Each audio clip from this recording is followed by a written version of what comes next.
Une destination bucolique, une vue panoramique à couper le souffle. Vu d'en haut, le spectacle est époustouflant. Un paysage spectaculaire de forêt, de montagnes, Kédougou dévoile ses plus beaux atouts.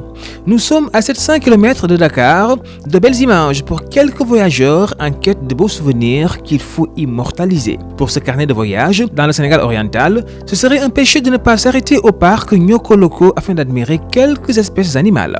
La région de Kédougou regorge de potentialités et offre de beaux paysages. Nous sommes ici à Patassi, à quelques encablures de Bandafassi. Bandafassi, un village authentique, la porte d'entrée du pays Bassari, une contrée perdue dans les contreforts du Fouta Djallon.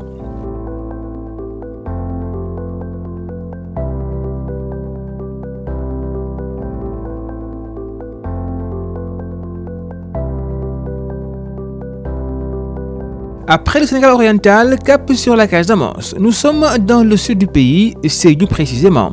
Un décor paradisiaque, des images de cartes postales. Située sur la rive droite du fleuve Casamance, la commune de Sédhiou, qui repose paresseusement au bord du fleuve, a des défis à relever. On a toujours parlé d'isoler, que Sédhiou a été isolé depuis l'indépendance. Aujourd'hui, grâce à la volonté et à la vision du chef de l'État, c'est devenu la traversée aller à Dakar n'est plus.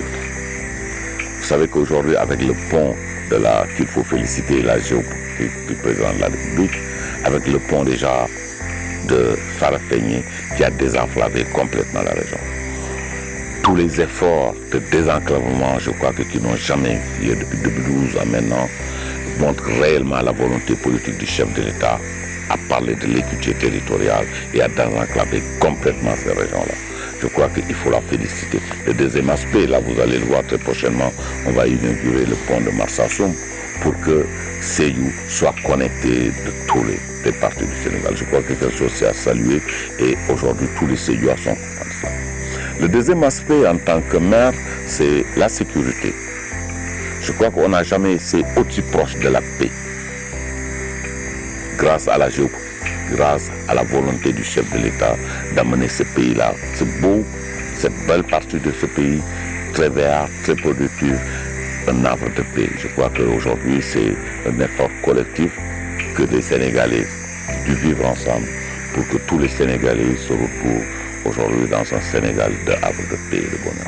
La Casamance, c'est aussi sa belle nature généreuse, de beaux paysages de rivières entre paltuviers, bolons et mangroves. Notre périple nous amène ici à Djirédi, situé dans la région de Sédhiou. La commune s'étend sur une superficie de 390 km². La traversée de la vallée du fleuve Casamance et ses nombreuses mares font de Djirédi un vaste réservoir en ressources minérales. Aujourd'hui, la commune est menacée avec la destruction de la mangrove. Nous avons constaté quand même une déforestation. Aujourd'hui, nous sommes dans la phase de sensibilisation et de reboisement un peu partout, que ce soit dans le plateau où on ne voit que des gros arbres et le littoral où ils continuent à faire le reboisement des mangroves, des palétuviers pour un peu pousser la reproduction du poisson parce que c'est une zone aussi qui a des kilomètres de littoral sur le fleuve Casamance. On pense que la pêche doit pouvoir être une activité rentable pour la population de la localité. Des potentialités, Djirédi en a à revendre, des ressources par exemple qui proviennent de la faune et de la forêt. Ce que vous voyez depuis Sédhiou jusqu'à Djirédi, ce que vous avez vu comme nature, franchement c'est rare, hein? C'est rare. Je considère que sur ce plan, il y a à faire plaisir aux yeux, hein? Sur le plan infrastructure, il y a beaucoup de choses à faire. D'abord la boucle du Boudié qui enclave complètement cette zone-là.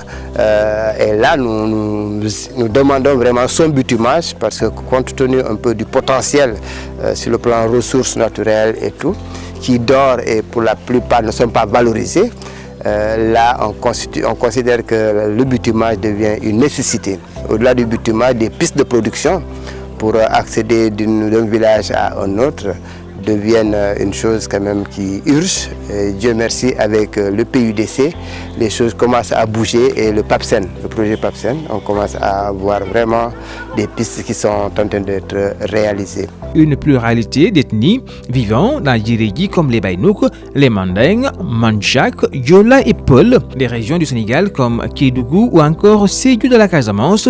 L'idéal serait de les traverser en voiture pour mieux apprécier la beauté ou la chaleur humaine des personnes paisibles et heureuses qui vivent en parfaite harmonie avec la nature. Un cadre bucolique qu'on peut apprécier même à haute altitude.